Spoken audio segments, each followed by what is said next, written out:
Hello and welcome to episode 101 of the Movies in a Potshell podcast. The podcast where we take a theme and we pick two films to fit that theme. We're back, baby. And this week's theme is films we thought were good, which are probably shite. And as always, I'm joined by the best videographer in the West Midlands. And when he's not shooting netball, he's probably writing Star Trek fan fiction in his spare time. It's John.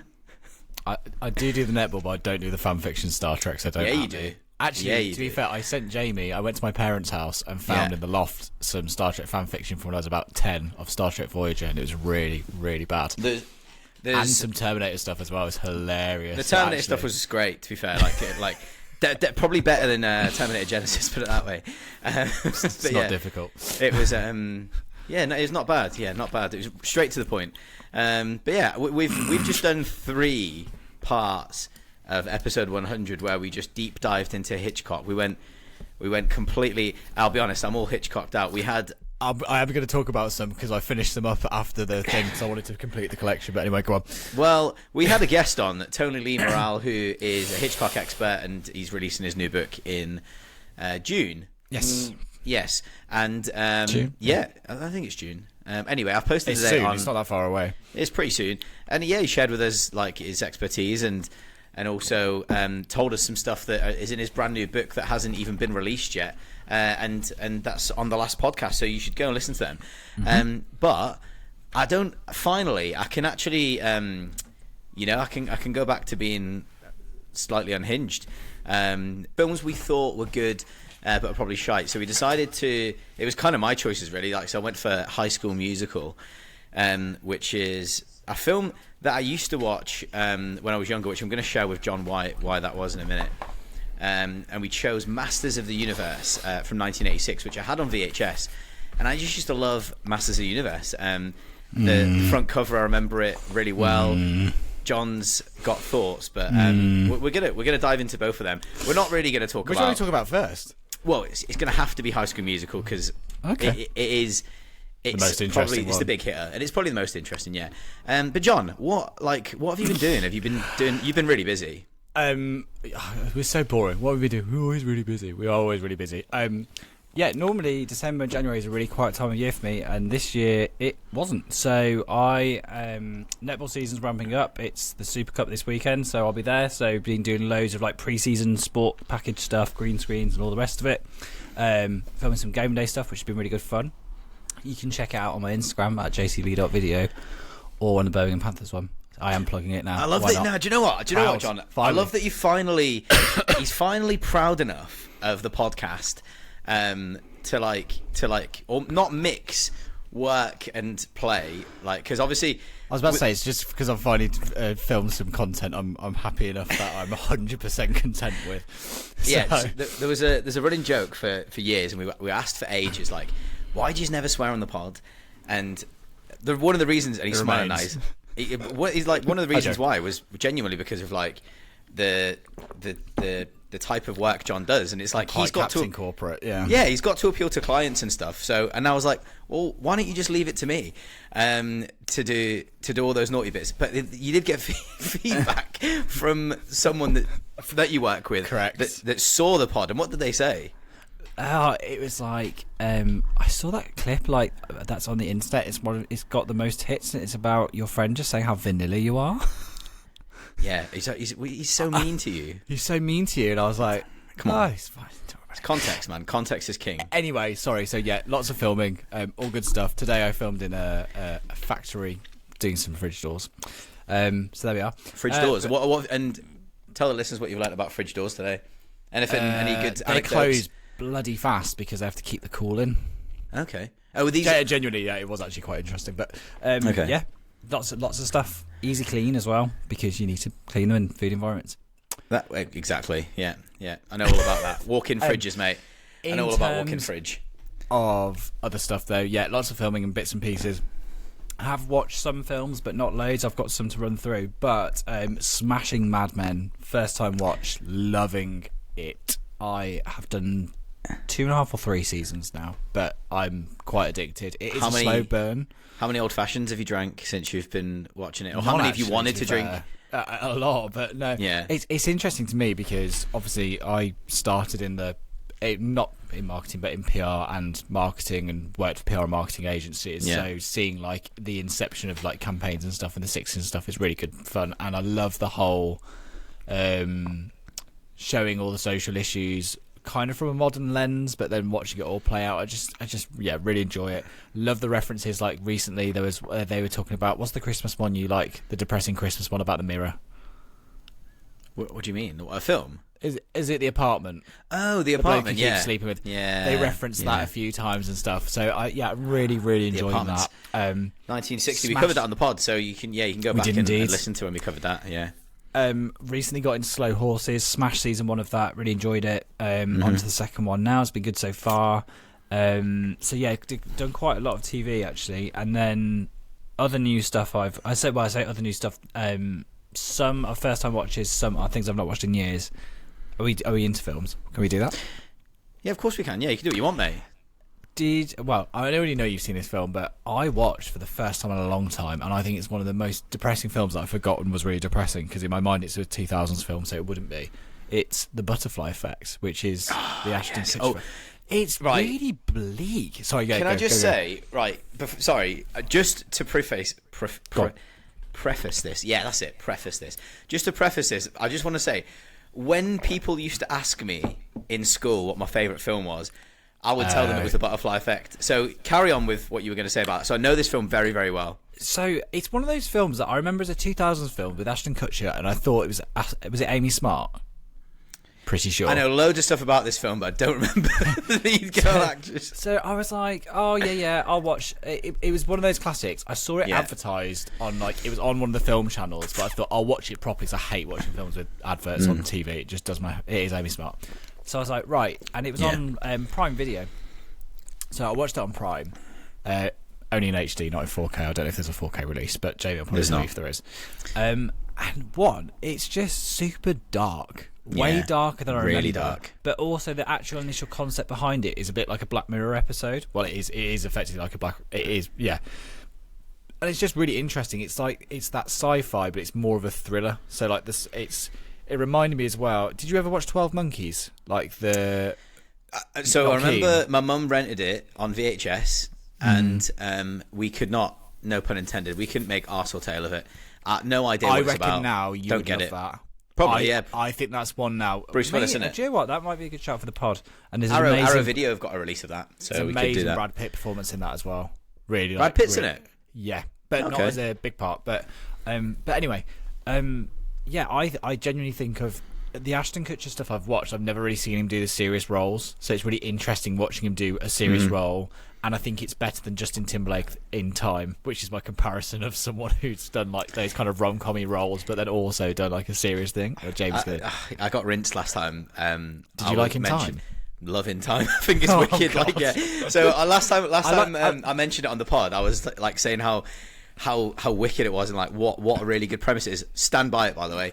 Concept, I think the concept is good. I think the execution is poor. But what I would say is, I haven't seen it in a do you know while. what? I said that. I watched it at the cinema like 10 years ago. I'll probably watch it again now and say it's not that bad. But yeah, the concept of it is very true, because time's precious and you don't know how much you've got, and it's spending all about it, like blah, blah, working blah. you to the bone and stuff in it as well. It's all about it's all about like that corporate, how like you cannot, no matter how hard you work, you're always going to get got. You're never finished. You never finish, no. And it's always think of like an alien Romulus when she goes and says I've met my quota, and then they just add on another 20 years or something. Yeah, the system's set up to completely destroy us, and that's it's all set up for. And on that positive note, Butterfly Effect, yeah, really good. And so sorry.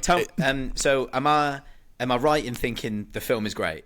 Yes, absolutely. Okay, good. Okay. I thought it held up really well. It didn't feel like it fell into, apart from the fashion sense, which you can never, like, whatever. It Terrible. Didn't feel like it was that dated, because the concept of it is a lot of linking back to their childhood. The which dog helps. is heartbreaking. Yeah. But linking back to childhood means that it's already like a period piece. Do you know what I mean? So then it feels like less dated almost, which sounds weird. So I watched that, and that was thoroughly depressing. And then I watched The Lincoln Lawyer, weirdly, because there's a TV show of it now, which I'd seen advertised. Matthew McConaughey, Lincoln Lawyer. Matthew McConaughey. Seen it in the cinema. And weirdly, this was that period when I think he was kind of gone off for a bit, then came back. So, because it's about 2011, so I feel like it's before he did Dallas. Have you not just been in Fool's Gold and stuff? I don't think, to be honest, mate, I'm He going had to a check. period where he I don't think turned down I don't the think rom-coms, Matthew though. McConaughey's ever stopped. So I'm pretty sure around that time he was doing. He did a podcast about how he turned down a few rom-coms and he ended up Ghosts earning of more Girlfriends money. Past. Mate, so this is without even me googling, right? But I remember, I don't know, maybe I'm like getting the years wrong, but I remember he was doing like Fool's Gold, Ghosts of Girlfriends Past. I'll take you back. Okay. That one you've just mentioned. I do want to check Letterboxd to see what he has actually done, or whether I'm just talking out of my arse.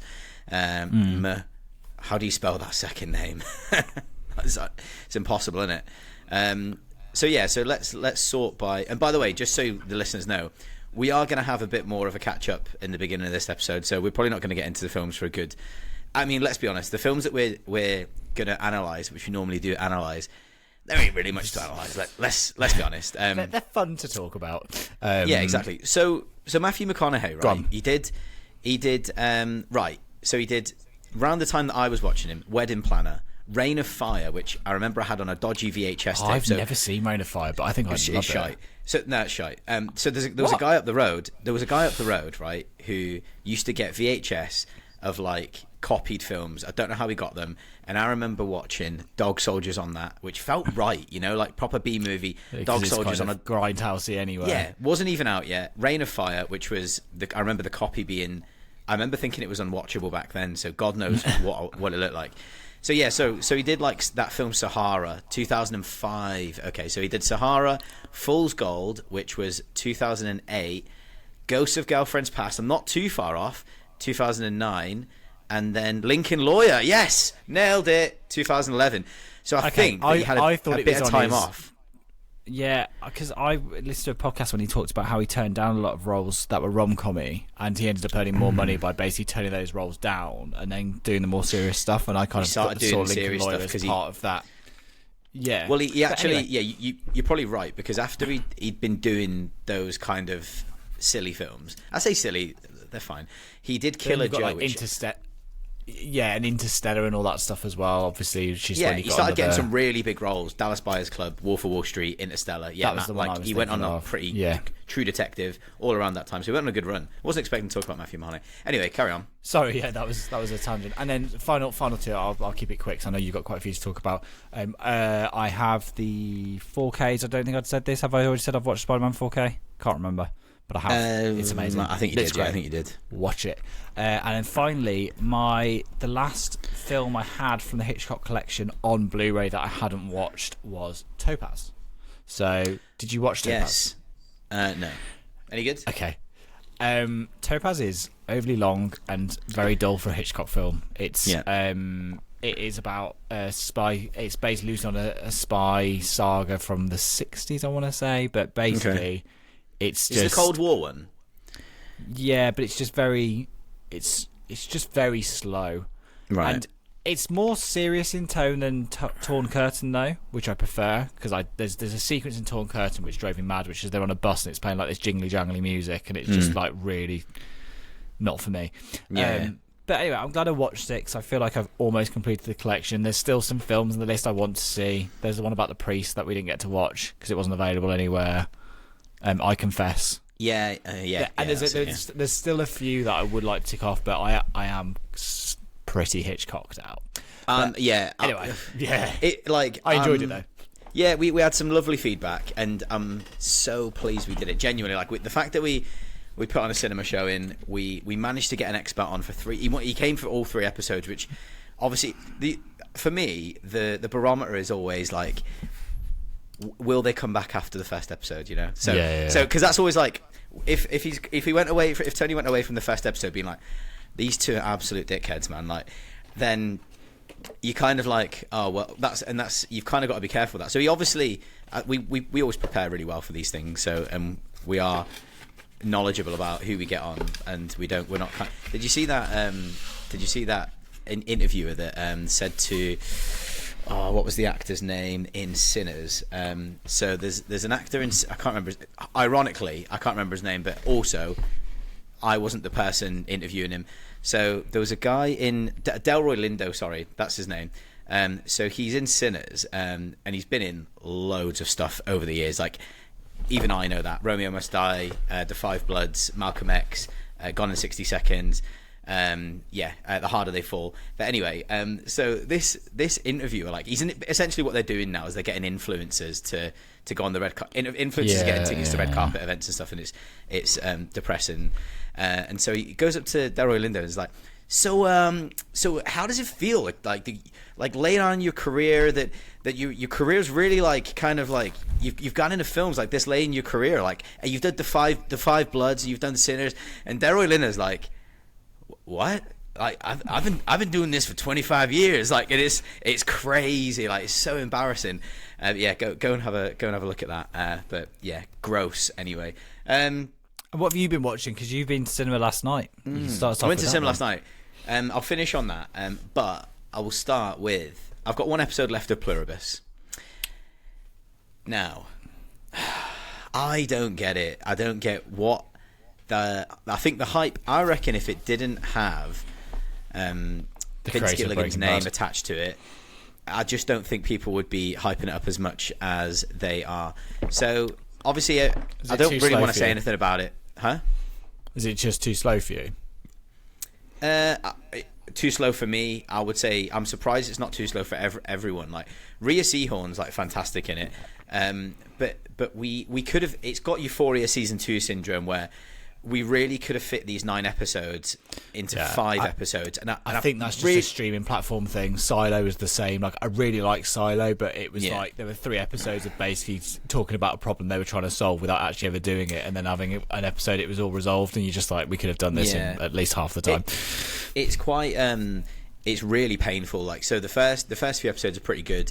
The middle is a real slog. Like, I would say like 3 out of 4 episodes in the middle, I was like, I know what it's doing. It's like we're spending time with her. It's trying to make us feel like she feels. I'm not really going to go into any details because I don't want to spoil it for anyone, because people will still watch it. Is it like the Fly episodes of Breaking Bad, which everyone hated? I don't know if I remember that one. Okay. It's just essentially like we're just watching her do stuff, like, and it's stuff that, like, it's just unnecessary. It's not like Perfect Days where there's a real the point of us watching this man clean toilets in Perfect Days is it's building you up a picture of how meticulous he is, and it's educating you about the kind of person he is. It's not like that. It's just filler for the sake of filler, and there's just like too many episodes like that, and then it all kicks off again. It's great, but it's almost like you've got lots of, like, for me, 2.5-star episodes out of 5, and then some 8 out of 10 episodes. Sorry, I'm like moving between 5 and 10 stars.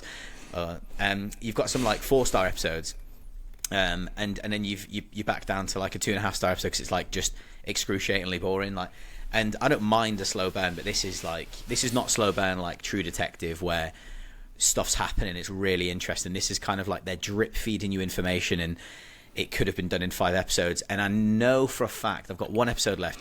I know I'm going to walk away just like I do in Lost, and I'm going to know nothing, and I'm going to be fuming. And he's like, yeah, Vince Gilligan's like, yeah, it's going to be a fair few years before the next season. I'm like, why? Like, you not really wrote anything. Like, so anyway, that's that. So that's been annoying me quite a bit. Film-wise, I watched Urban Legend. Did I mention that on the last pod? I don't think I did. Urban Legend. I hadn't seen it before, weirdly, but like 10 minutes in, I was like, oh god, I must have seen this. But you know, you had that flurry of like films in that era. Like, I know what you did last summer. Obviously, Scream, Valentine, Cherry Falls, all those films that felt exactly the same. All very entertaining, mind you. But yeah, I really enjoyed Urban Legend anyway. So it's a new slasher Scream film. trailer looks good as well. Speaking of which, yes, I'll be going to see that. We should go and see that together. I would quite like to see that with you. Yeah. Okay, let's do that. I've never seen a Scream film at the cinema, so that'd be quite cool. Yeah, good. I saw the last one. Well, maybe it was the one before it, the Electric Cinema, nice. Europe's oldest cinema, which is now closed Before down. It's gone. Yeah. Right. I then rewatched a film called Vigilante, which is like a 1982. Almost like an exploitation film, like from William Lustig. It's basically a film about it's a New York factory worker, a street gang assault his wife, murder his child, and like you see it all. It's horrendous. And then the corrupt judge lets him walk free. So then he basically joins these vigilantes to take down this gang. It's pretty good. Like I really like it. It's the second time I've seen it. It's very, you kind of want to watch it on a Friday night at like midnight. It's that kind of film. John's like this running joke where it's like Jamie just starts films when everyone else is going to bed. I'm like, yeah, maybe. It is a true fact. I then rewatched Pretty in Pink, which is one of my absolute favourites.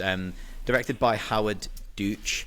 He also directed The Great Outdoors with John Candy, which I really do love. And this is written by John Candy. No, it's not. It's written by John Hughes. And yeah, it's a film about a girl called Andy, played by Molly Ringwald. Obviously, you'll know her from The Breakfast Club. Sweet My, what's the 16 one? It's up there. Anyway, never mind. So everyone's going to be screaming at me. So it's basically about she's got this really unique sense of like what she wears and stuff, and she works at a record shop. And she always hangs out with her older boss, played by Annie Potts, who, if you don't know who that is, Ghostbusters! She's the, like, kind of Brooklyn woman that's got that, like, yeah.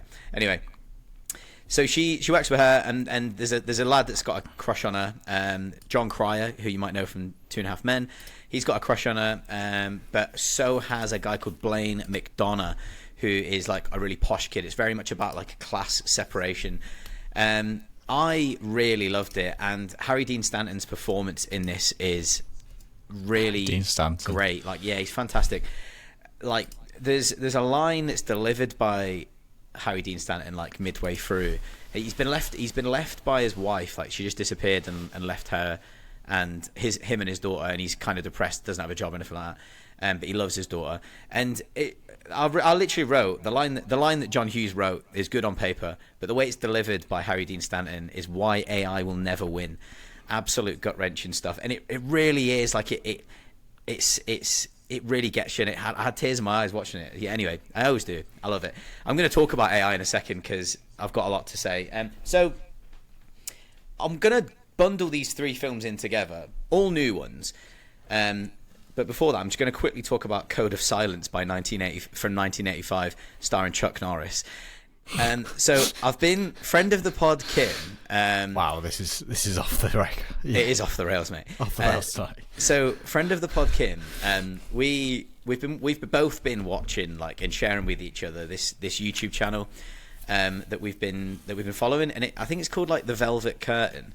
I want to get it right because I do want to give the guy props, because he basically, what The Velvet Curtain is it's a channel where he finds films that are like underseen, like classics from, like, I say classics, they're not classics, they're just underseen films from like the 1990s mostly, like just these thrillers, like, and it's just great. Like, and he had this kind of this video with loads of these films on it, and it was just like films I'd never even heard of. Yeah, it's called The Velvet Curtain, or just Velvet Curtain, and it's like the most violent 80s western, and it's like 8 hard-boiled action movies worth rediscovering.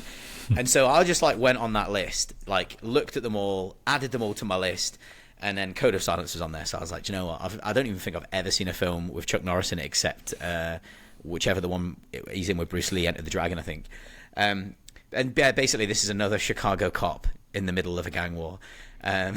Like, yeah, but I mean, it's got Henry Silva in it, who's brilliant. He's in a film called The Tall T, which I'd really recommend.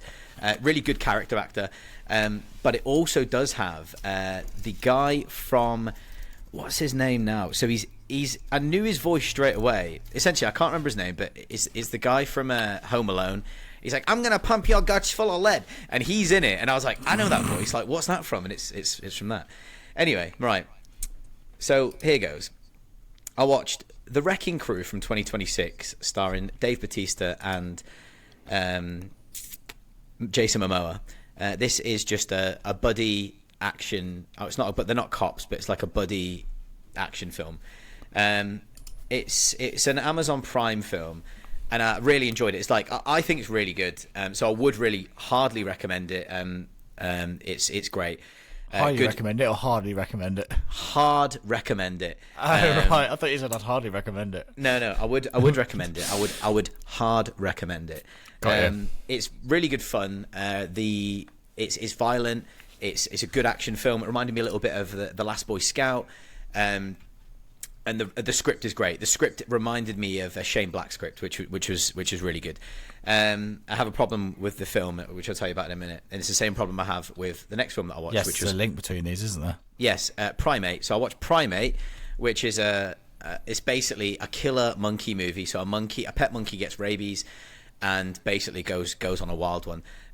Really good thing. So a good thing and a bad thing. Good thing is that the actual primate itself is played by Miguel Hernando Torres Umba. So we've got a guy in a monkey suit, which is fantastic. I'm pretty sure they've CGI'd the face of the monkey in like throughout the film, which I'm also okay with. Very stupid film. The characters make very stupid decisions, but it's very gory and quite fun. So again, Friday night, maybe not midnight, but could be maybe like a 9 o'clock viewing, just as your pizza arrives.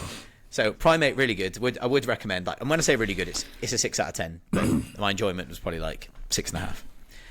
I then watched Send Help last night in the cinema directed by Sam Raimi, with Rachel McAdams, Dylan O'Brien.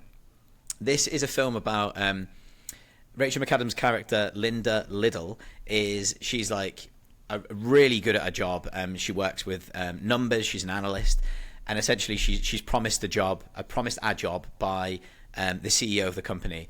The CEO dies, and Dylan O'Brien takes over as Bradley Preston, and essentially gives the job to his frat boy friend that he plays golf with. So she's really pissed off. Anyway, so no spoilers. This is very early on in the film, but if you don't want to hear it, just maybe skip forward a minute. So she's really pissed off about this. She's a bit of a dweeb.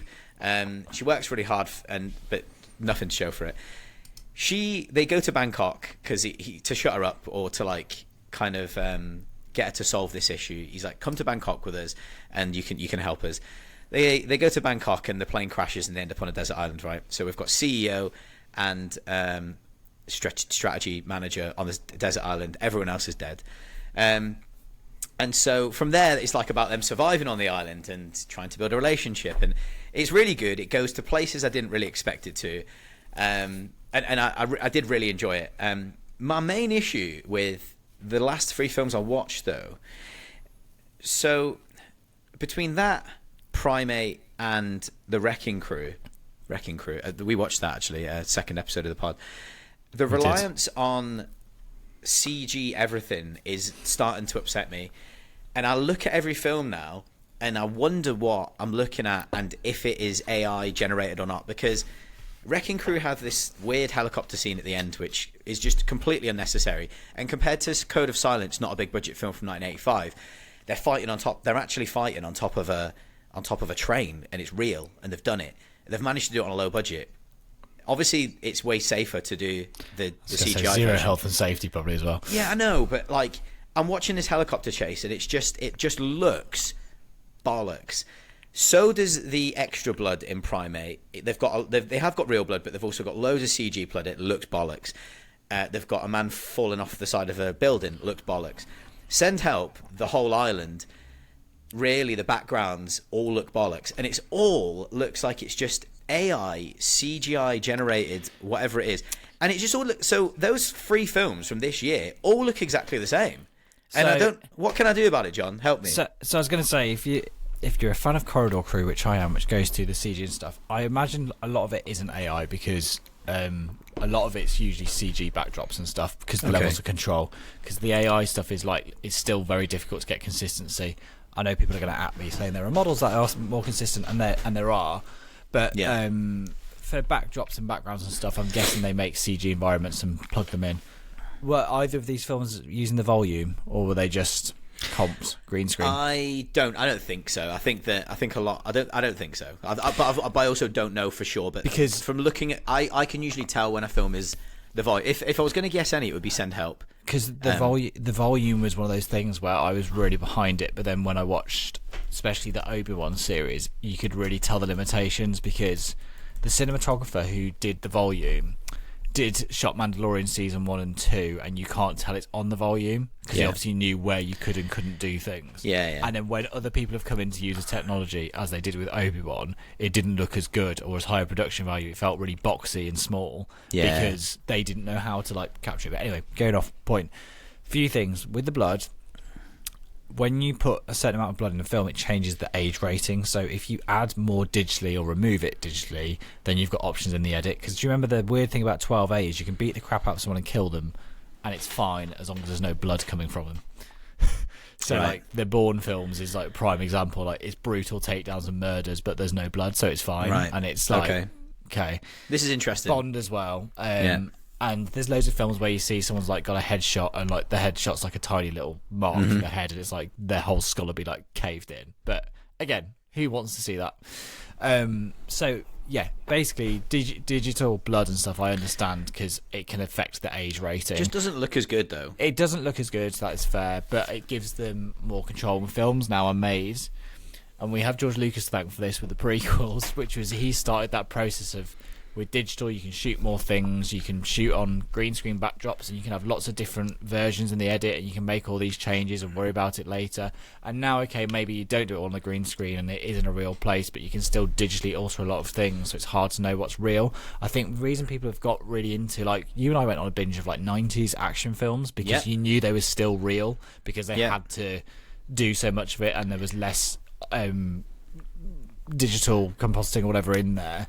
So you believed it more and you enjoyed it more. And the same for those 80s, 70s. It's kind of why I like the old Hitchcocks in the 50s and 60s as well, for that reason. There's a tangibility to them, even with some of the hokey rear projection.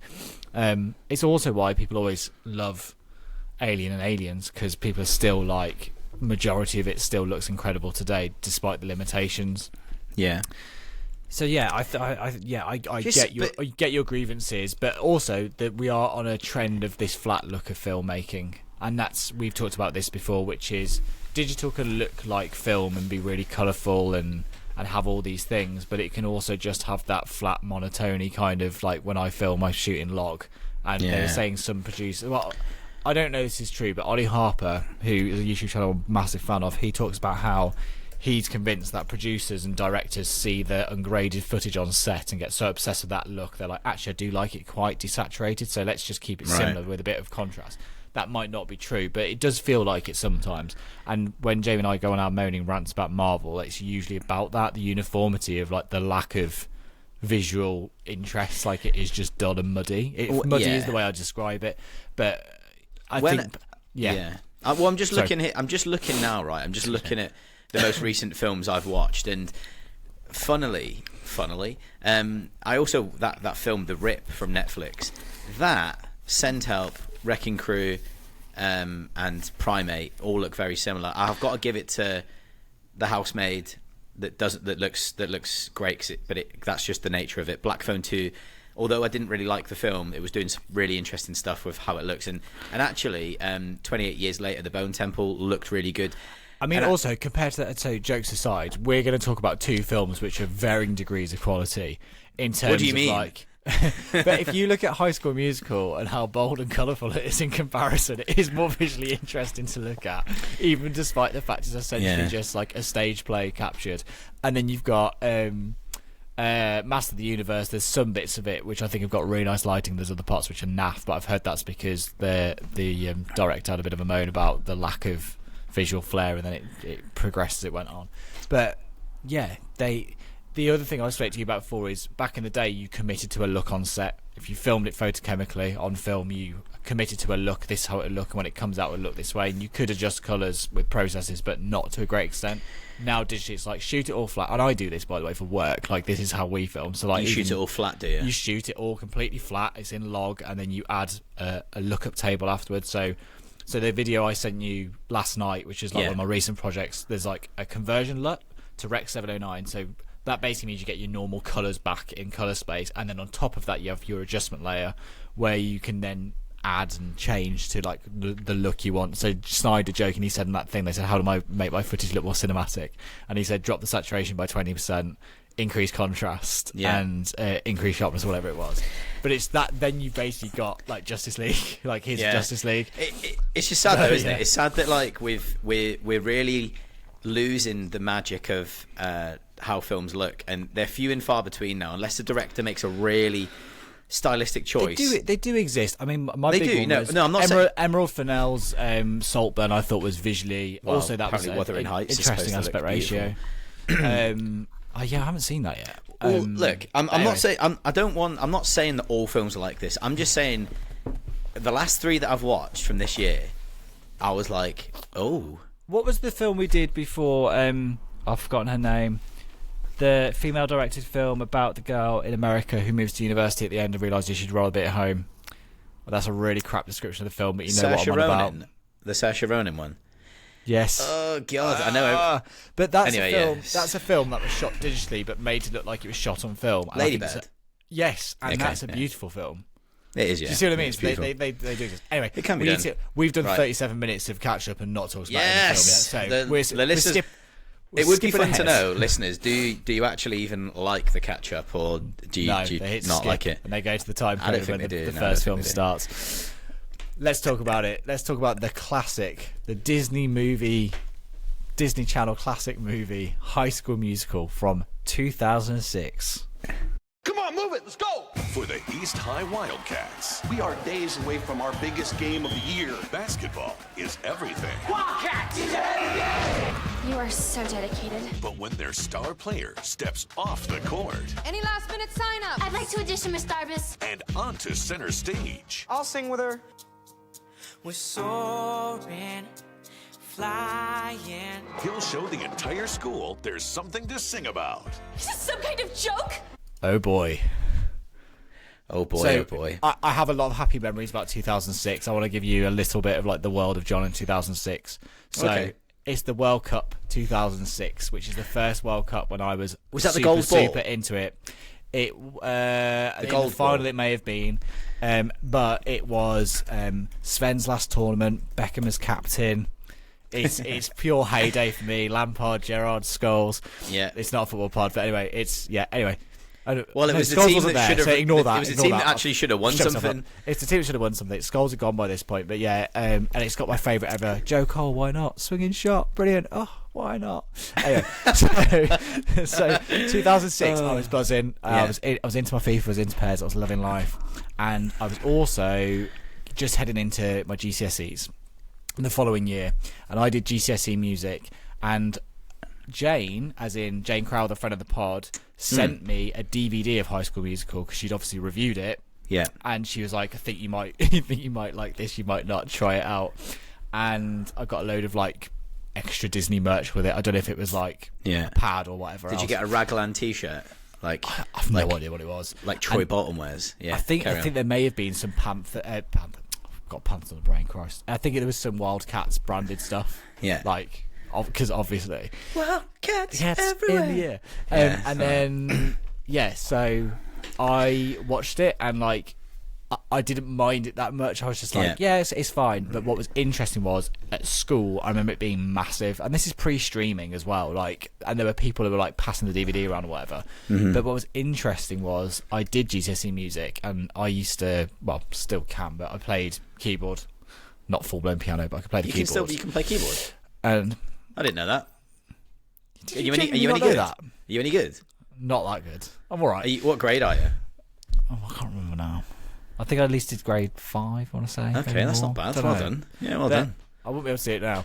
Anyway, I can do bits and pieces now, but only stuff I remember. I can randomly play pieces of Buffy the Vampire Slayer music, which I should have long forgotten. But anyway, the point being, when you do GCSE music, you have to pick your instrument, you have to Sorry, accompany I'm just- things. It's so unhinged. And basically, every girl in that music class was like, "I want to do High School Musical. Can you play it for me?" So I knew every song verbatim solely from doing GCSE music rather than from actually watching the film. I So can't I'd only- believe this. I'd only seen the film like twice, but I'd accompanied at least 4 singers doing Breaking Free, and even Yeah. the first one, Hard to Believe, and Bop to the Top. Honestly, so of that repertoire back in the day, I could still remember the chord sequence when I watched the film, and there was a sequence in the film when it's on the whiteboard. I was like, oh, those are the actual chords. They've not just made it up.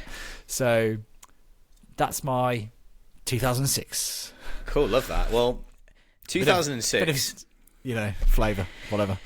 2006, just finished my GCSEs.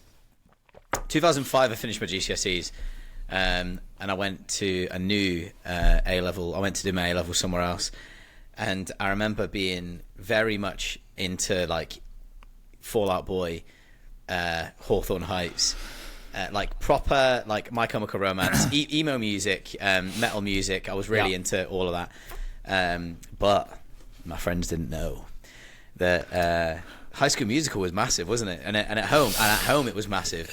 And so I watched my sister's DVD of it, and I was like, because I was obviously massively into film around that time as well. Still, well, I've always been, and so I was like, yeah, this is actually pretty good. So I watched that, and I loved it, and I was like, so rewatching this film, I just want to say, I know every word to all them songs. That's hilarious. And do you know what's hilarious about this film? Like, what? everyone remembers Breaking Free, but the ones that are actually the bangers are all the ones in between. Like, Bop to the Top is legitimately was stuck in my head for like 4 days. So you know the one. Well, I don't know what the title of the song is. I'm gonna put up here song list. Go on Apple Music. We'll get the song list up, and let's talk about our favourite ones. I'll just go down and we can kind of rank them a little bit. Why not? Yeah, I can't believe we're doing a ranking of right, hold on. Okay. Let me open Amazon Music. Oh my god, there's a 2-disc set version. We've got to open Amazon Music because we love Jeff Bezos. So what we're going to do, I'm going to go down the tracks and we can talk about our feelings about them. Track 1, the start of something new. I would argue a banger. So do you know what's really funny, right? I've just opened my Apple Music, my Amazon Music, and it's like Suicide Silence, Slaughter to Prevail, like real, like, cause I've been going to quite a lot of like deathcore gigs at the moment, and that's, so let me just type in High School Musical. So High School Musical, I'm enjoying this episode, John. It's good to be back with you. Terrible. Absolutely terrible. Right, we've got so rank. So we're going to rank them then. So you just said the start of something new. So can I just? I wasn't going to rank them because there's too many to go out. Well, do you know what we can actually do? Do you know what we can do a little bit? Because in fact we won't do that. But start of something new, right?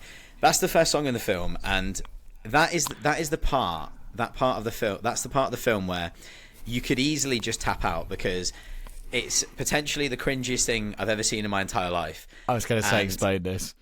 Yeah, what do you hate about this? So we set the scene. I don't know why we're even trying to explain High School Musical because you've all watched it. But basically, Zac Efron is on his hollybobs and it's New Year and he's going to the teenage party and he's taking a break from his basketball training with his dad, who's the coach. And he goes to this party and someone says, "You're going to go on stage and sing a song." And guess what? He sings a song and ends up next to Vanessa Ann Hudgens, which, if you ask me, is pretty bloody lucky. And then they sing a duet, and the duet is the start of something new.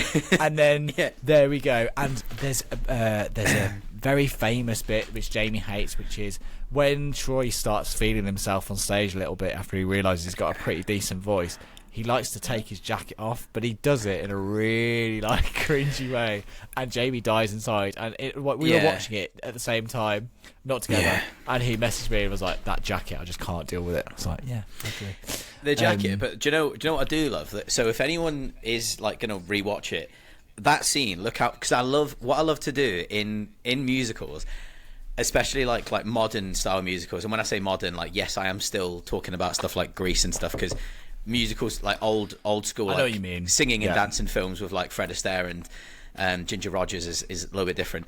But like, even I just love watching the extras.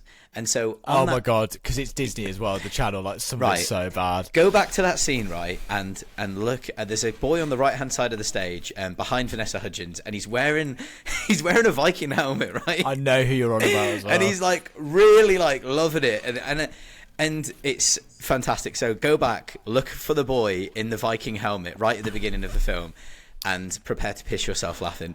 Next song. I took a video of it on my phone. Anyway, carry on. Next song, Got Your Head in the Game. Pretty good. Right. Okay. So got your head in the game, right? Yeah. And do you know what I really love about that? I love the incorporation of the bouncing balls and the squeaking of the feet. Like, it's just absolutely, it's a banger. Right. Yeah, no, come on. There's a lot of songs on this list. We've got There we've is, got to yeah, rattle there through is, it. yeah. Right. What I've been looking for is the one that actually stuck in my head the most. It's hard to believe that I couldn't see. Yeah. That's Yeah, one. That was So in my head for right, about so 4 can I just days. say, so that song there, performed by Sharpay and Lucas. Funny thing about Lucas, actually, like, Go on. so Lucas, played by Ryan Evans. So Lucas in the film, they said, like, look, is Ryan gay? And the director's like, yeah, like he is gay, but. Disney were like, no, he's not. He is not gay because this is a family film and gay people are evil. So it's like, so yet again, Disney strikes again. So that he was gay in the film. He was supposed to be gay, but you weren't allowed to say that because gay is... Disney in 2006 was not ready for you that. go to the bad fire. Anyway, so yeah, that's quite horrible. But can I... And So then- I just want to sorry, say... go on. Lucas's voice in that, so Ryan Evans's voice, and I think that Sharpay's voice as well. I was going to leave this till later, but them two for me are the best singers.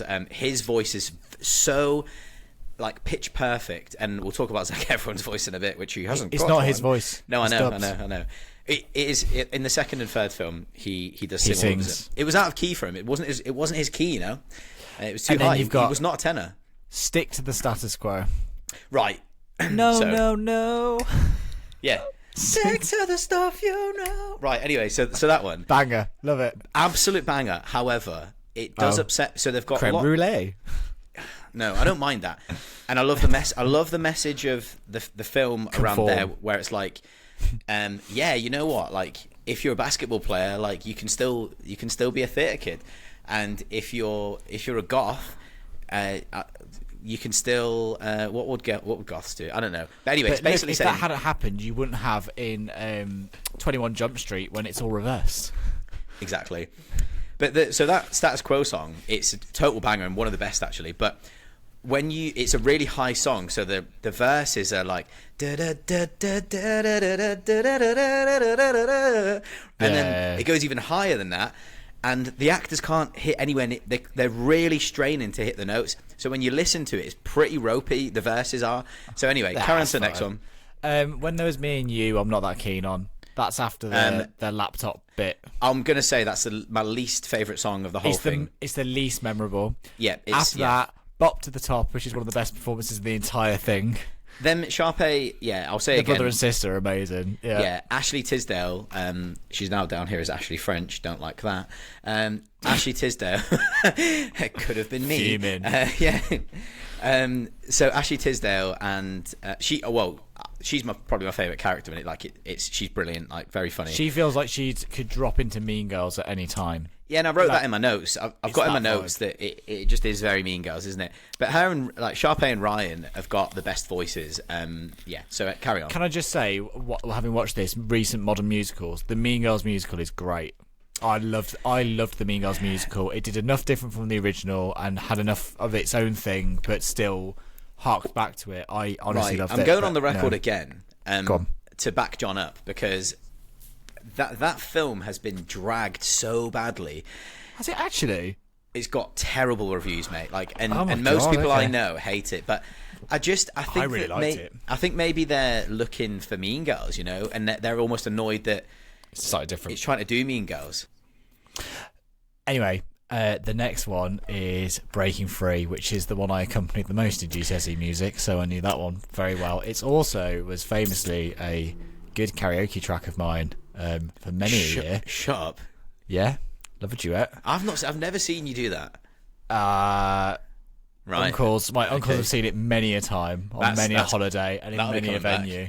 So Breaking Free is It's the song that everyone knew, isn't it? Like Yeah. that was the one. yeah. It's that chorus, isn't it? Soaring. Yeah. Well, Anyway, the next one I've got down here, and is the last one because the other ones are just reprieves and other artists doing the same thing. We're all in this together. Also a banger. Together, everyone. So anyway, not that memorable, really. I don't think. we're all in this Yeah, it's- together. Dun, dun. So It's a good finale. they do that like the dance like- thing where it's Dad dancing. it's all right, but it goes on for ages. But does apparently not, because it's only 3 minutes 51. And also, when you look at that's another one where I was looking at the extras and stuff to see who could really move and who couldn't. Because there's like some of the like actors like really good performers and dance, and other ones not so much. So I think. So I want you to rank your top 3 then. I've just closed the list. Number 1, surely. I was looking.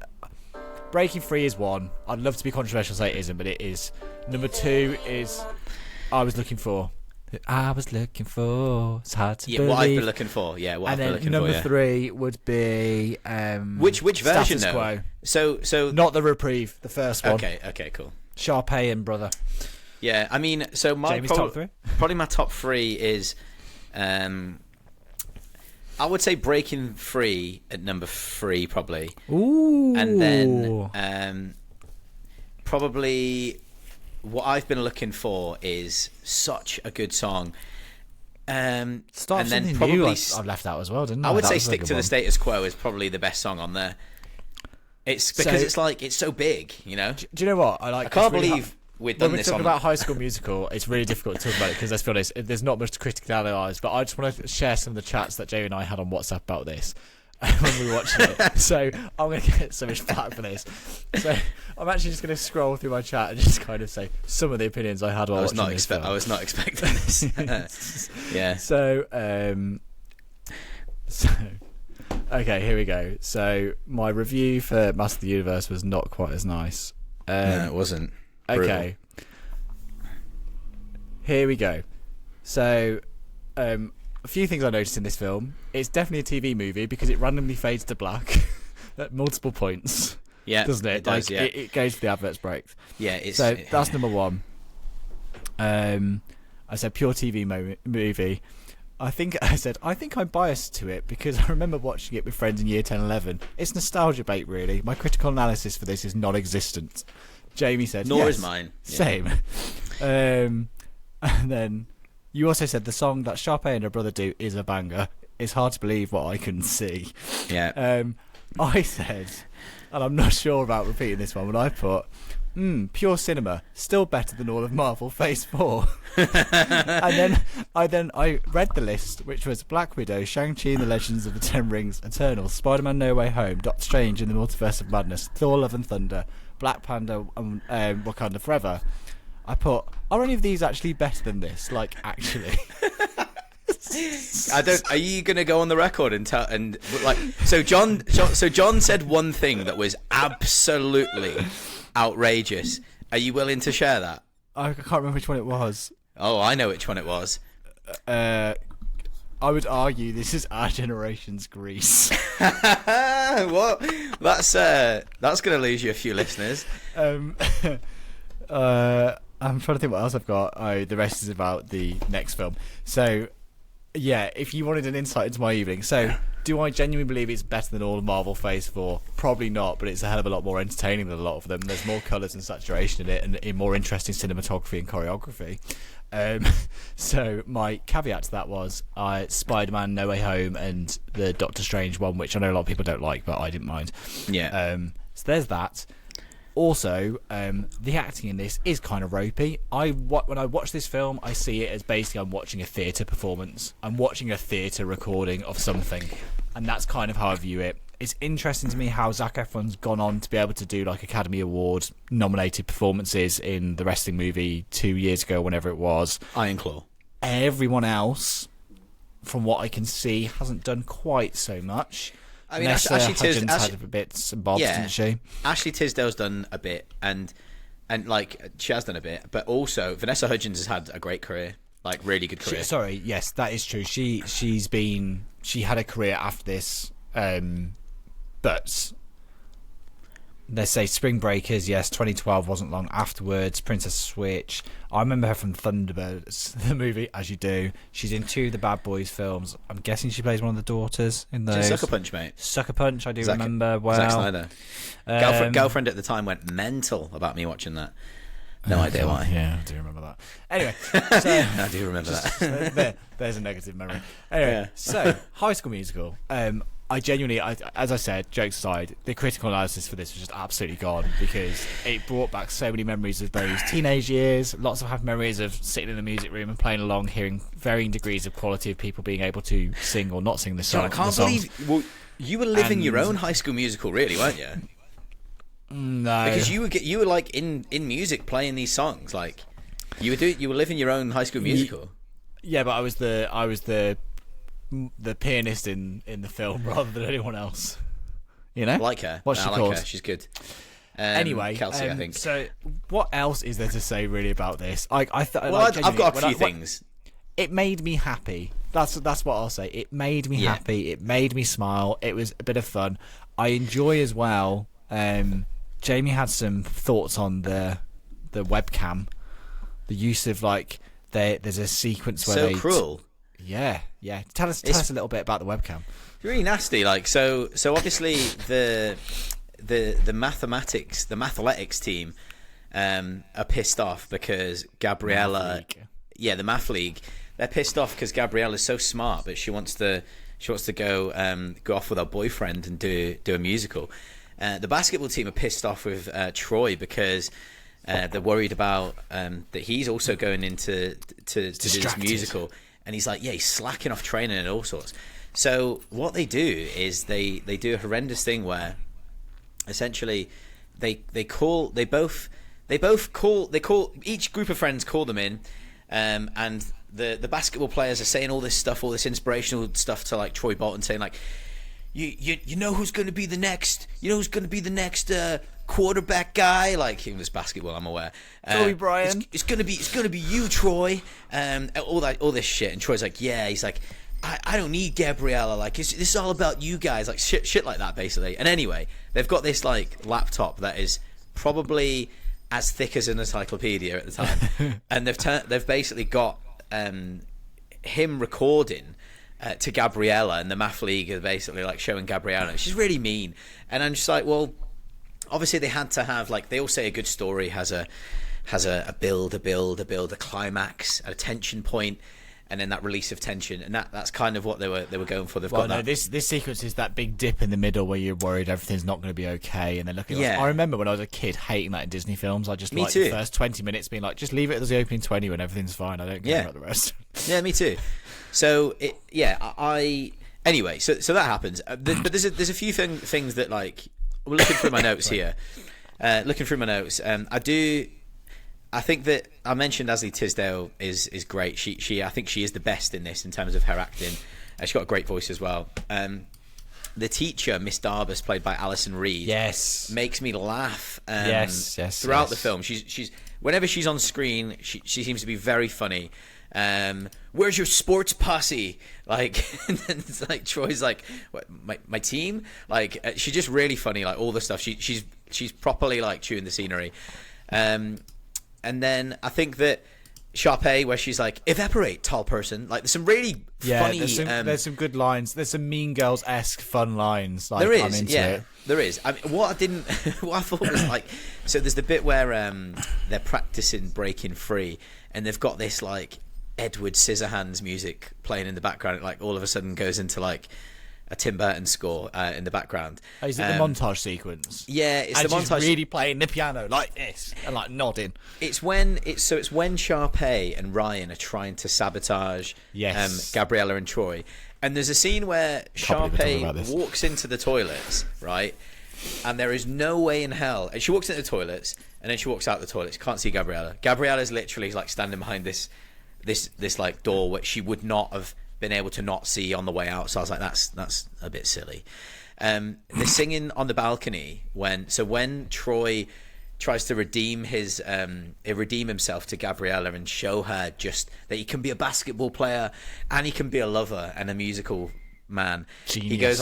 He goes onto the balcony and he sings the beginning song to her, which I just think it's just so gross and so cringy, and I hate it, and I want to die. What do you think about Gabriella's mum when Zac Efron goes to the house? I think she seems a bit too happy about it. Don't know if I recall that. Jog my memory. When he's trying to say sorry, he turns up at the house.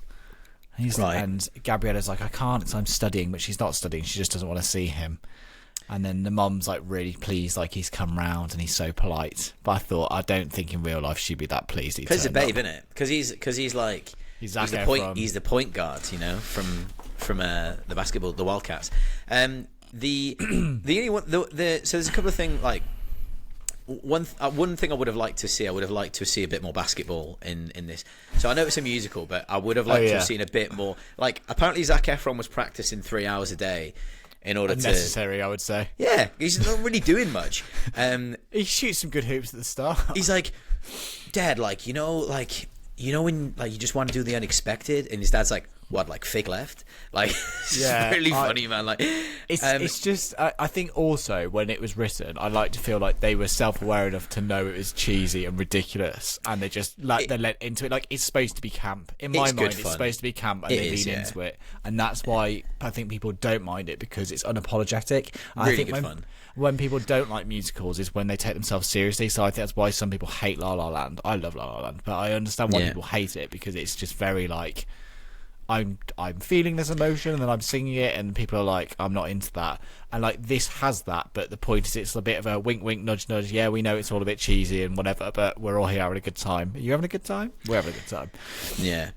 And on that note, my last comment is that Gabriella's outfit at the end is very, very like, I'm going to church and I'm in my 50s, and I'm just surprised that they put her in such a like nan outfit, because she's going to be performing in the musical, and two, she's going to the math league, so maybe it was the math league outfit, I don't know, but just didn't. Anyway, there's a letterbox review here with 7,323 likes.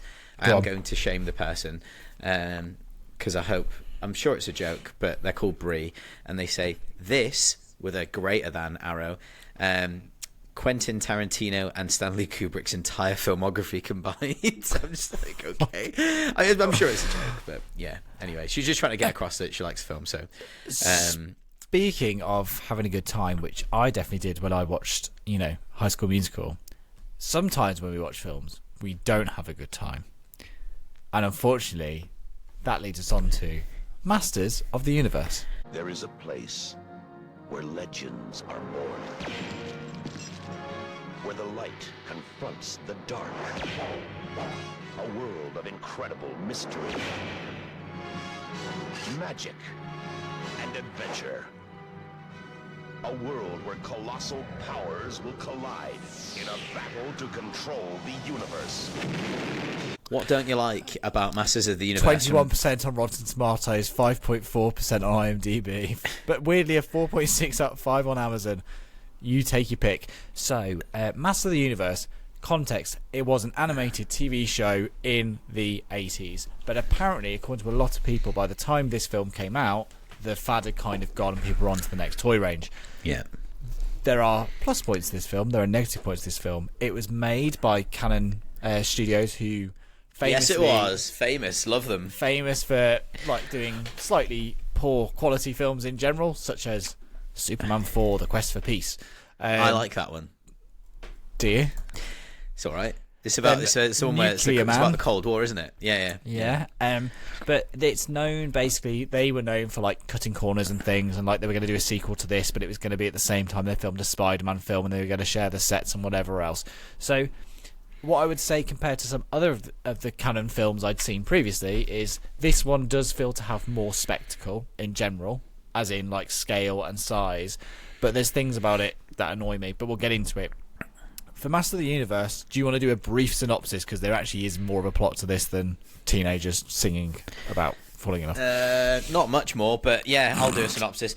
So basically we're on a planet, random planet, Skeletor, who is, so this was all about like they did all this mostly there was a huge toy line by Mattel, so they would just constantly release toys, and like they would sell loads. They funded the film, didn't they, with Canon? So it was an absolutely enormous property. He-Man was a huge property, and made loads of money, like millions and millions of dollars. Anyway, Skeletor finds a mysterious power, or it's called the Cosmic Key. And the Cosmic Key was made by Gwildor, who's this little, like, cute little, like, munchkin guy that John hates. Anyway, it makes him, like, almost invincible. He takes Castle Grayskull and the surrounding city. The sorceress, who we don't know really anything about, she's now Skeletor's prisoner, and he is sucking out the life force from her as he waits for the moon of Eternia to align with the great eye of the universe. Sounds a bit like the prologue to Rebel Moon, doesn't it? It sounds like the prologue to any Star Wars film, but just somehow more convoluted. The trade routes. Anyway, however, we've got He-Man, played by Dolph Lundgren, who had only actually done one role before this, Who which looks was incredible, by the way. Give He's the great. film its credit. He looks incredible. Ivan Drago. Could barely speak a word of English, but he was fresh out of Sweden. He basically locates Gwildor, the locksmith, who creates the key, and he's got another version of it, and they can use that key to basically teleport to other places. The key ends up in the hands of Courtney Cox, who I was in love with. Julie, yep, Courtney Cox, who I was in love with when I was younger, and her boyfriend Kevin, yeah, her boyfriend Kevin. So then, yeah, Tom Paris from Star Trek Voyager. We've then got Skeletor. Well, he doesn't. It's basically Skeletor's crew who turn up on planet Earth to track down the key device. That's like a portal, essentially. Yeah, exactly. By the way, I also really, really loved Teela as well, played by Chelsea Field. Just as a young teen, was like super into them. Yeah. So I should say, sorry, I'd never seen the cartoon of this, and like a big complaint about this film is the fact that it's based on prior knowledge of the cartoon, but there's no explanation. It just kind of kicks straight in. Yeah, it does. With a knockoff Superman theme and the knockoff Superman logo intro by Bill Conti, and although it is knockoff, it is quite an exciting score. I'll give it that. It's doing the thing Back to the Future did, which was Back to the Future was quite a low budget film, but what they wanted to do is make it sound like a bigger film, so they did a really over the top score by Alan Silvestri to make it feel more cinematic and whatever else. And this film is doing this, but the problem is it still basically feels very set bound and very small. It's like chicken shop, school hall, but they've got this one stage for like is it Skuldonia? I've said it wrong. Castle Grayskull. Castle Grayskull, yeah. They've got that one soundscape. And they've got that one big set, which is cool. But apparently they ran out of money for filming the finale, so you didn't even get the full sword fight you're supposed to have and all these things. So it all sounds, Yeah. But, so plus points about the film. The bad guy, Skeletor, is played by Frank Langella, and he's obviously having a great time, but he's genuinely got really good lines. Like, seems to be in the film more incredible lines than yes. He-Man. So was He-Man sidelined in production when they realised that Dolph Lundgren's English wasn't great, or was it a case of like just they were like, we've got Frank Langella and we're going to beef up the role? I don't know, but I did notice, the film's main lead is Courtney Cox, and like if you were going to see a He-Man film, you were probably quite upset that the lead He-Man is like not really in it all that much. So Frank Langella actually wrote some of his own lines, which is probably why they're so good. So yeah, the one line, the really famous one, I'll say really famous in quotation. Tell me about the loneliness of good, He-Man. Is it equal to the loneliness of evil? It's like really like poetic almost, isn't it? It's a bit Shakespearean almost. It is. Yeah. It's like properly poetic. Yeah, it's great. He's fantastic. Yeah. So I think, again, they don't get enough sequences to bounce off each other. They're only really in it together towards the end, aren't they? There's a little bit of a tidbit at the start, but not enough. You don't see them together. No, you don't really see them together at all. A fair criticism of this film at the time was people said, hold on, why are all these knockoff stormtroopers in it and whatever else? They didn't. So basically, Mattel originally said that He-Man couldn't fight anybody or kill anybody. So they had to introduce some robots, so they made these robot knockoff stormtroopers for him to have the open action scene. By the way, the open action scene is one of the worst. Like this, it made me really dislike it. Come on. No, there's a random cut to his chest for no reason. There's like 2 close-ups where you can't really see what he's doing in the fight. It feels like Battlestar Galactica, the old one. So in the 70s, they reused like fights, like the dogfight sequences and special effects because they looked amazing, but they use the same clips all the time. But then when there was like anything that wasn't that, it looked really cheapo, and it's done again in that part of the desert where a million Star Trek episodes have been shot for a planet and whatever else. Yeah, it feels a little bit empty. It does feel a bit empty. Yeah, and like the shots have been kept tight for that reason, but it just makes it feel claustrophobically like not great. Also, the opticals for where they've got the castle for Grayskull, this barren wasteland, don't look as good as other things. Like, there's some really good work by Boss Films. So Boss Films also did the Rod Puppet Alien in Alien 3. And probably not long after this, because it would have been like 91 by the time they were doing that. But anyway, and like there's some good opticals later in the film. So when like the tank comes through the portal, or tank, whatever you want to call it, hover thing, and when they're on the hoverboard sequence, like I think that's when He-Man's on the hoverboard. Yeah, I think that's the worst effect in the entire film. Do you think it is? The colours all match though. The motion looks a bit off, but if you freeze frame it, it matches a lot better than the opticals in, again, Alien 3. You know what? You you know more about that stuff than me. I thought it looked not very good. Because he's not going as fast as the hoverboard's going in the shot is the problem, isn't it? So like when you see He-Man, it's quite clear he's going at like 10 miles an hour, and then in the shot, the thing's flying past at like 90 miles an hour or whatever. I think the majority of the special effects in this look pretty good considering the budget. The budget is that small as it is. Yeah, I don't think they look bad. How would you feel though? It's a bit like someone saying, "Hey, we've got a Star Wars film, and it's gonna, and you know, we know our characters are Obi-Wan Kenobi and Anakin, whoever else." But actually what we're going to do is there's a portal, then they've gone into a small town in America and they've ended up at a KFC. And then once they fought their way out the KFC... Not a KFC. I know it's not a KFC. So can I just say about that? Okay. So I was speaking with someone else about this film. And they were like, and this is before I'd rewatched it. So I've not watched it. I hadn't watched it at this point probably for like maybe 15 years. And he was like... This person I was speaking to was like, yeah, man, and like the KFC product placement is just like so like egregious. And I was like, yeah, man. I was like, can't like it's weird that they did bring KFC into it. Complete Mandela effect, because when I watched it, I was like, you know, KFC in this, and I also remembered KFC in it. So weird that you say KFC, because maybe that's how you just I guess it's a KFC kind of fast thing. Food chain. My point being, I don't want to watch a Star Wars film where the characters are nerfed, can't kill anybody, and they're in a high school, and then they go into a street. There's no extras in the film. Like, there's no one around at any point, like, in the town. So with that feeling, you're muted, Jamie. With that feeling, it's just not ideal for giving scale. And also, the whole thing with like following Julie round for the main plot. I want to watch He-Man. I'd rather them done a cheapo. They're in the desert for longer on the planet and not really come to Earth, or come to Earth for like a short period of the film. But also, this needs some level of someone explaining stuff at the start. It does. It just drops you in, and you're like, I don't know what the hell's going on. If they're going to be so derivative with the score and the Stormtrooper look and just everything else, they may as well just do the roll in information. And also, jokes aside, the Dolph Lundgren thing for me is like, he looks incredible. He should feature in it more. The amount of work he must have gone to like be that build and maintain it for like 9 months of a year. Oh, he's juiced insane. up, isn't he? He's almost as juiced up as Zac Efron in High School Musical 2. Because I did forget to mention that. Like, have you seen High School Musical 2? No. I remember like one and done. This is not me. This is not me. I'm just joking.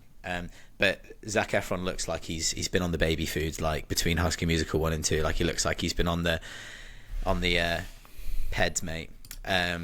But right. yeah, he's honestly like High School Musical 2. All of a sudden, he's like, his arms are massive in that. I'm like, what's going on there? Anyway, right.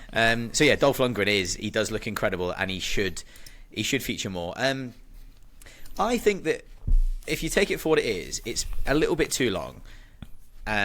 At 106 minutes, but I quite enjoyed it overall. Like, it's like the villains are great. So you've got like these villains like Beast Man. You've got the bounty hunters. The bounty hunters are great. And I've got to say, what's his name? Anthony DeLongis. So he is a character in it called Blade. Now, you'll know Anthony DeLongis because he's in Batman Returns as well. And he's the guy with like the swords. I remember. Like, yeah. So in Masters of the Universe, he's actually doing the sword fighting instead of Frank Langella as Skeletor. So that scene, he's dressed up as Skeletor. He's a fantastic martial artist. So there's lots of positives. Look, I rated it. I rated it a 3.5 star. It's probably closer to like it's a 6 out of 10, isn't it? Huh? Out of 10. So my comparisons for this was, of my era, what was the action figure line? Power Rangers, right? Yeah. Power Rangers movie, 1995. I would say That's better than this. Power Rangers movie does a better job of utilising its IP. Yeah. So the IP of Power Rangers, to be fair, is there's cheaper aspects on the fact it's home Earth-based anyway, so you can get away with a lot. But in that film, they teleport off to like another planet, and they have a space battle in it, and they've got Zords and whatever else. I'm aware there's CG in this in the meantime. But my point is, that feels like there's more scale and scope to it. It's not perfect by any means, by the way. It's also got lots of things wrong with it and weird tonal shifts and whatever. And cinematography not great throughout. There's some parts I like, some parts I don't. But it felt more like a better use of the IP. Now, I'm not a massive fan of Master of the Universe, so I watched a lot of videos about the cartoon and about the history around it to kind of understand what fans made of this, and basically they were upset because they were watching a Courtney Cox film rather than a He-Man film. Mm-hmm. But my view on it when I watched it was just, I'm dropped in, I don't really know anything about the character, then he's barely in it. Yeah. And then at the end, I have the power, and it's like, okay. Yeah, it's just missing build-up, and also it could have been, even if like He-Man is the love interest for Courtney Cox, would have been more interesting, or a love triangle, or like so many, or a fish out of water thing like Thor 1, because Thor 1 is actually really similar to this film when you think about it. I think they're very, very similar. Yeah. James is going to laugh at me now, but like No. the hammer going in the portal, and it goes off somewhere else till you're worthy. Yeah. And then by the end he is worthy and goes back, and like the kind of juxtaposition of the world. That's kind of a better version of this, really. And like I can see the kind of connections. I even said to you, Dolph Lundgren sounds like Chris Hemsworth to me at points, like in this. Or was that like his version he's got of that Thor? deep voice. He's got a really deep voice. Yeah. I'm really. So obviously, when I watched it, I watched it on VHS, and I just remember I used to love it because, and that's what I think that's what to remember. We all need to remember it sometimes, like myself included, is that just like High School Musical, it's not Blind really, spot. it's not aimed at adults, is it? It's not aimed at like 33-year-old men. It's not. No, it's aimed at kids, I guess. And mind you, there's some pretty brutal scenes in this, like some quite bloody scenes. Do you know what we've not talked about, speaking of bloody scenes, and who I really enjoy in it? We've got what's he called? He's the head teacher from James Tolkien, who plays Detective Lubick. Yes. Oh, he's the principal from Back to the Future. Yeah, he's great. great. And he's in Top Gun. He's the shouty bloke in Top Gun. But it was great seeing him. He was one of my favourite parts of it. Yeah, he's good. He's almost in a different film. It's a bit of a mixed bag, isn't it? Yeah, I think it's one of those where you could see that there's some care and attention has been put into it. Yeah. So it's not just a complete cheap, schlocky knockoff, but also there's a lot of it which is, there are elements of that around the edges.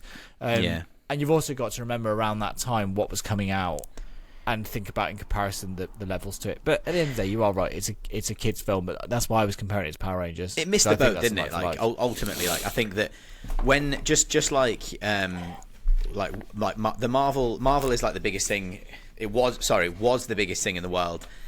And so there's so many things in production that have taken years and years, like games, which tend to take 5 to 8 years now to make. And those games are now still, some of them are still not out. So they're bringing out Wolverine next year, I think. They've got another Marvel game in development, and this is all great, but they've missed the boat. It's gone now. So and that's what they did. Unfortunately, when they released this, they had missed the boat with what was going on. And I think that when you look at the films that this is in the same vein as, which is kind of I mean, Flash Gordon, I've not seen that since I was a kid. That's intentionally campy as well, though. Yeah, no, I know that. But when you think about what's in the same vein as it is kind of your Flash Gordons and your Teenage Mutant Ninja Turtles, which I would say is actually amongst the best out of all of those kind of things. I didn't love Teenage Mutant Ninja Turtles, but I realised it's far better than this. It's a far better adaptation. It's a far better use of the IP. So I said to Jamie, I actually held my hands up there and said, credit where credit's due. That's boosted it for me. Yeah. Only when it's probably a 6 out of 10, you know. No, I wouldn't go that high. For me, Go for honestly, it. Yeah, what's it for you? I'd say it's probably 4.5 tops. Cool. There's enough. The opticals and like special effects and effort around it like boost it a bit for me, but in terms of like enjoyment factor, it'd be even less than that. Yeah. What was your question after that? Sorry. What would you give High School Musical out of 10? It's a Phantom Menace situation. It would be like I don't know, 8 or 9. 9 out of 10. You're rating on enjoyment, not quality. Yeah. Okay, cool. If you're not if it was a 5-star review, what would you rate High School Musical? It would probably be 3 stars max if you were on a very good, kind day. If I'm writing for the Guardian, you know, it's a 3-star. It's a 3-star movie. 5-star enjoyment for a 3-star. Like for my enjoyment behind it. For my enjoyment on High School Musical, it probably is about a 4-star. Like, 'cause I really, really had fun, and I think that no matter what people say, like. You've just got to go in there with that kind of mindset. Like, it's very cringe, and it's almost like laughably cringe. But it's sorry, I want to link back to a few questions about these films as well. So I'll do the first one, and we can do a few more.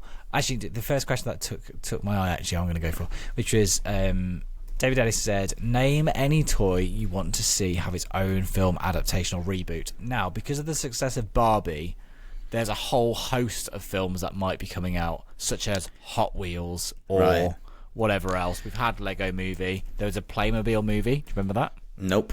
Daniel Radcliffe. Yeah. Then you've got stuff like they were talking about doing what's the binocular things with like, and you look at pictures behind it, the pictogram movie or whatever. Right. So for me, how's that going to work? That's just rubbish, isn't it? It'll just be Jack Black or get sucked into a world again and whatever, like the Minecraft movie. So for me, from the toy range, I would really like to see a new series, and I think this is happening, or film of the Power Rangers. Go back to basics, Mighty Morphin. Don't make it a overly serious one, because when they did the 2014 film, they were like really dark and edgy, and it was like it wasn't very good. Well, the weird thing is, Chronicle came out the year before, and someone basically said this is Chronicle with Power Rangers, and it's like, yeah, I don't think that's what Power Rangers is. Power Rangers is basically campy and fun and for kids. So you need to do a Power Rangers one where aim it at like the kids in it are like 15 to 16-year-olds, like, you know, like when you've got Spider-Man in the Tom Holland era, that kind of stuff.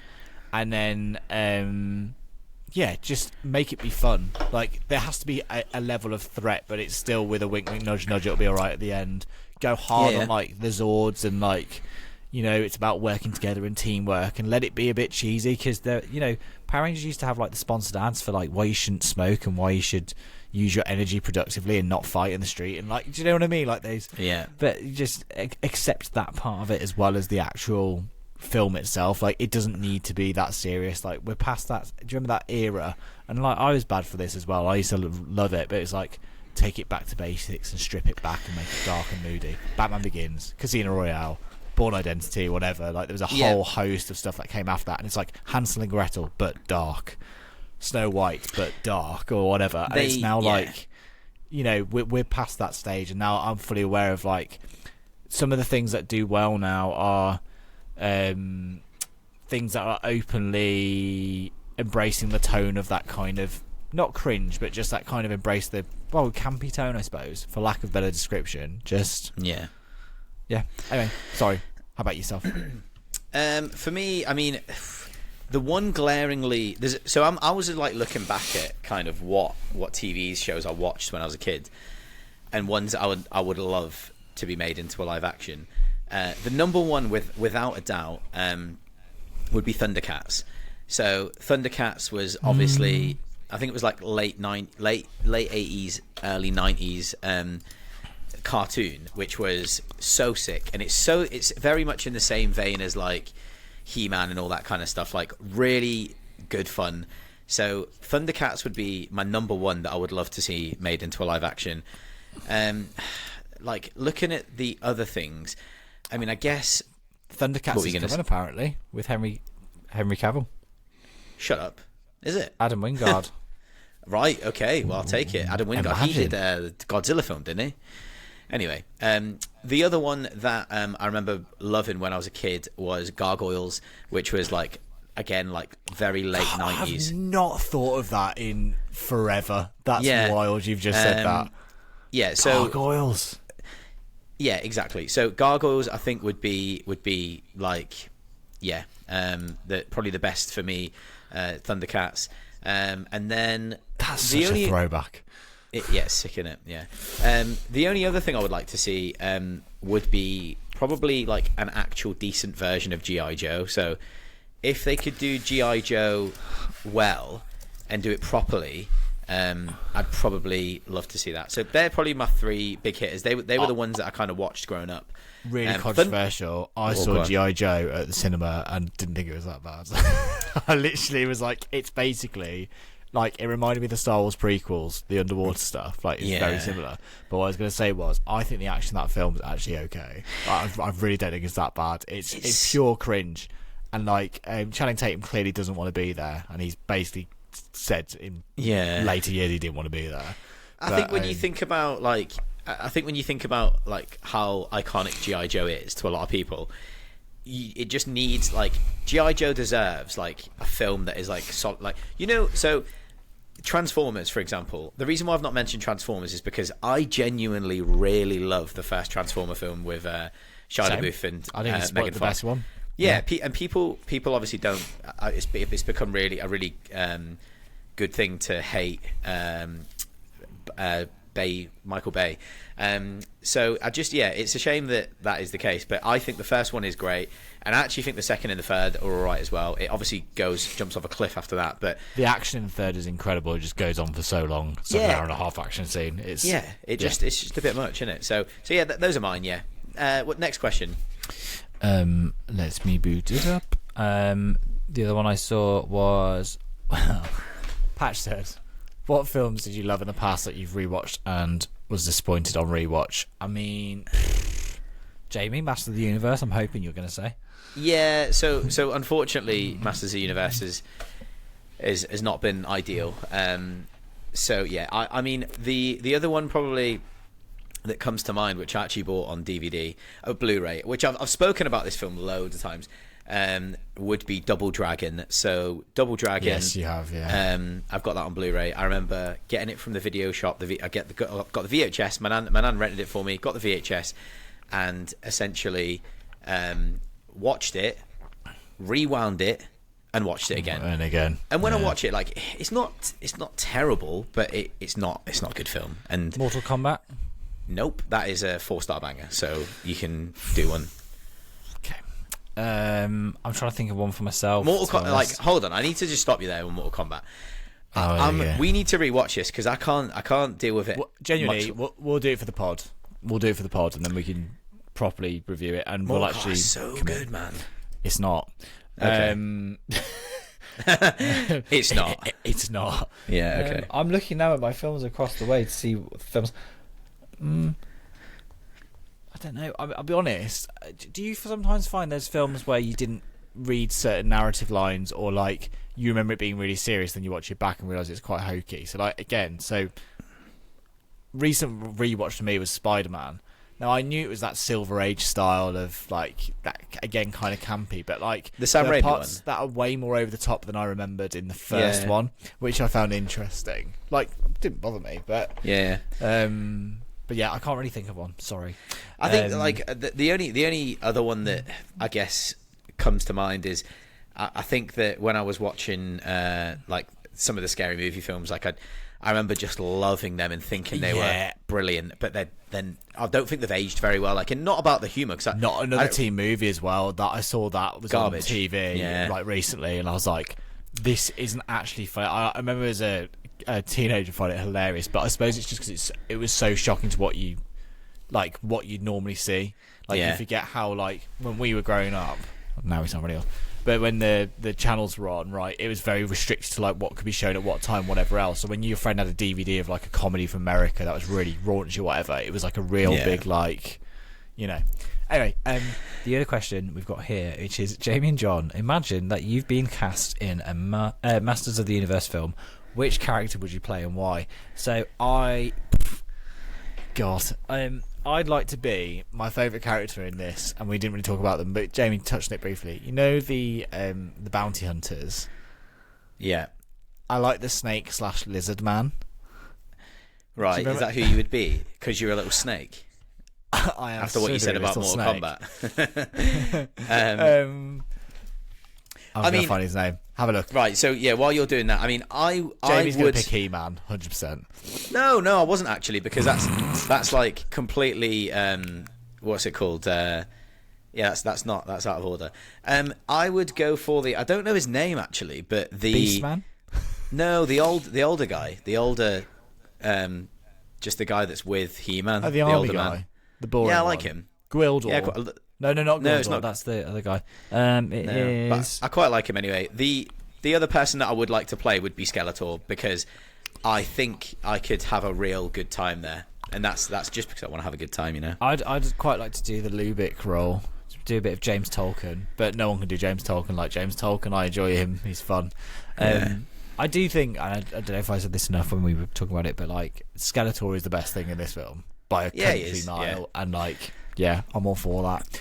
And another email we had in was from Tommy B7. He says, "Have you both suffered debilitating strokes?" I think that's in reference to the fact we went from 100th episode, which was very critically serious and talking about Hitchcock, and then we've basically rambled for an hour and 32 minutes. We're going off soon, Joey. About Do you know what it's called? Musical.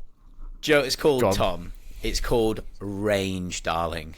And that's what we have in abundance. So that's what we've got. We've got range. Dare I ask, what were you thinking for the next pod? Or is that a chat for offline? I'll be honest, I hadn't even thought about it, because do you know, so the beginning of the year for me this year, I hadn't really been watching loads of films because it was my birthday towards the end of Jan. Yes. So just been doing loads of stuff. So I've only watched how many films have I watched this year?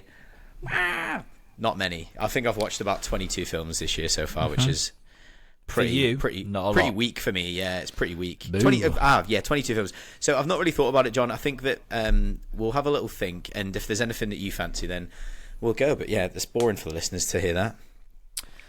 Good stuff. So, you can find Jamie and I at Movies and a Pod Show at you can email in at moviesandapodShow@gmail.com. You can find us on YouTube, all one word, Tony. Movies and a Pod Show on YouTube. Yes, Dad. You can also find us on myself on at jcb.video on Instagram, and Jamie's handle is, I should know but I don't know, at Movies in a Pod Show. No, Movies in a Pod Show. Just at Movies in a Pod Show.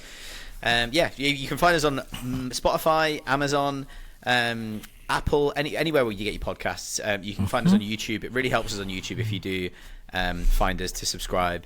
We'll share some shorts. Yeah, you can. We've got some shorts on there. We've got some long form content on there as well. But you can also go to moviesinapodshell.sumupstore.com and buy yourself a T-shirt, which are only £16, £18. I think they're £18. Super cheap, and it's pre-shrunk cotton, so that's also great. Responsibly I finally sourced. got my new one. I had it. He's got it. He's got his new one. Yeah, it's good. Yeah, it's nice, isn't it? Good stuff. How soft is it? Does it feel soft on the skin? Do you feel like you've got more? You know, when you wear it, do you feel like you've got more confidence? Absolutely. Right. Cool. Anyway, and on that note, yeah. See you.